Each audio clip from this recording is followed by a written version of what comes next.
Umar bin Khattab, sesosok pria yang dikenal tangguh dan ditakuti, pernah diam-diam membuntuti sang Khalifah Abu Bakar di waktu subuh. Rahasia yang ia temukan di sebuah gubuk reyot pada hari itu benar-benar meruntuhkan ketegaran hatinya dan membuatnya menangis sejadi-jadinya. Kisah ini membawa kita pada sebuah perjalanan sunyi di lorong-lorong kota Madinah yang masih berselimut kabut pagi. Rasa penasaran Umar bukanlah sebuah kecurigaan, melainkan sebuah hasrat membara untuk mengetahui amal rahasia apa yang membuat Abu Bakar selalu berada satu langkah di depannya dalam urusan kebaikan dan ketakwaan. Pada masa itu, Abu Bakar memegang tampuk kepemimpinan tertinggi sebagai khalifah umat Islam. Meskipun menguasai wilayah yang luas, kehidupannya sangatlah sederhana. Umar bin Khattab, sahabat karibnya yang selalu berlomba dalam kebaikan, seringkali merasa tertinggal. Setiap kali Umar berniat melakukan suatu kebaikan, ia selalu mendapati Abu Bakar telah menyelesaikannya lebih dulu. Hal inilah yang mendorong Umar untuk mengamati kebiasaan rahasia sang khalifah. Apa gerangan yang dilakukan pemimpin agung ini ketika seluruh penduduk kota masih terlelap dalam mimpi?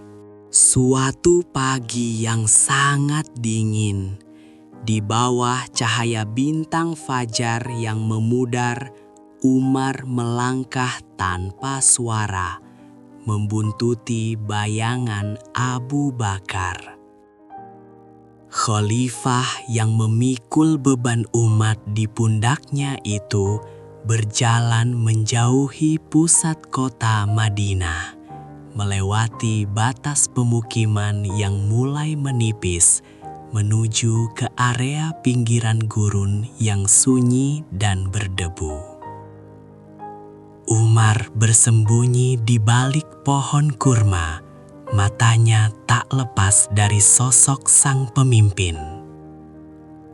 Rasa herannya semakin memuncak ketika melihat Abu Bakar berhenti di depan sebuah gubuk tua yang hampir rubuh, sangat jauh dari kesan layak huni. Dengan langkah pelan dan penuh kehati-hatian, Abu Bakar memasuki gubuk reyot tersebut. Umar yang masih mengawasi dari kejauhan dipenuhi tanda-tanda besar.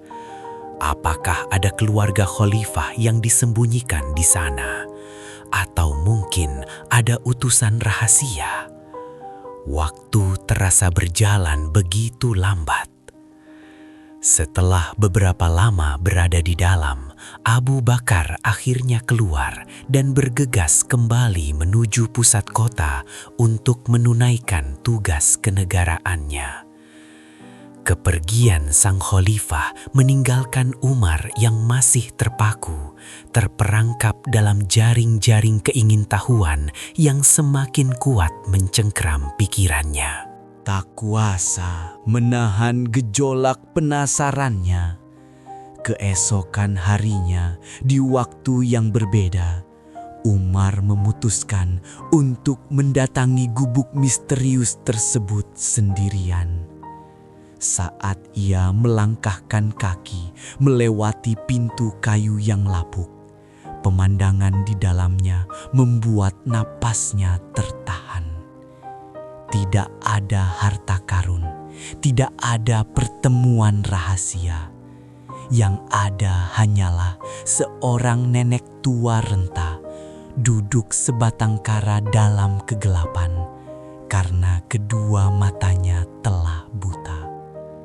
Tubuhnya lemah dan kerutan di wajahnya menceritakan penderitaan dan kesepian yang panjang. Umar mencoba memahami apa hubungan sang khalifah dengan wanita renta ini. Umar memperhatikan kondisi di dalam gubuk tersebut. Meski reyot, lantai tanahnya tampak tersapu bersih. Ada air yang telah disiapkan di dalam kendi dan sisa-sisa makanan yang tertata rapi. Melalui sebuah obrolan yang hangat, Umar mengetahui dari penuturan sang nenek bahwa setiap pagi buta ada seorang pria misterius yang selalu datang mengunjunginya.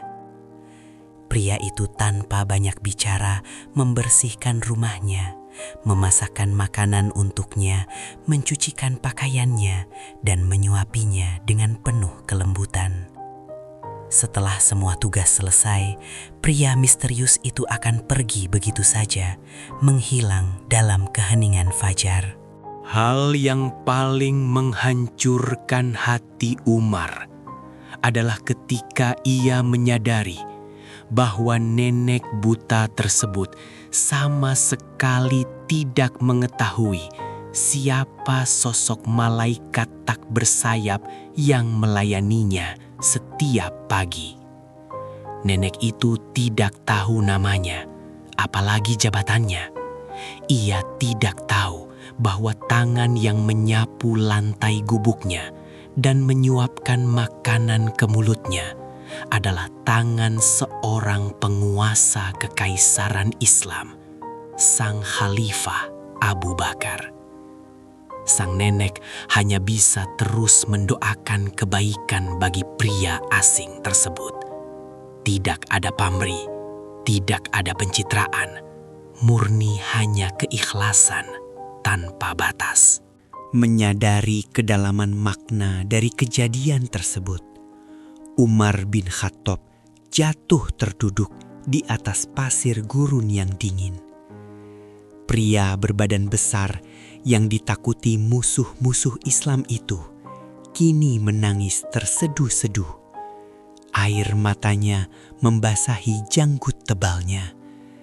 Ia menangis bukan karena sedih, melainkan karena terguncang menyadari standar kepemimpinan yang ditinggalkan Abu Bakar.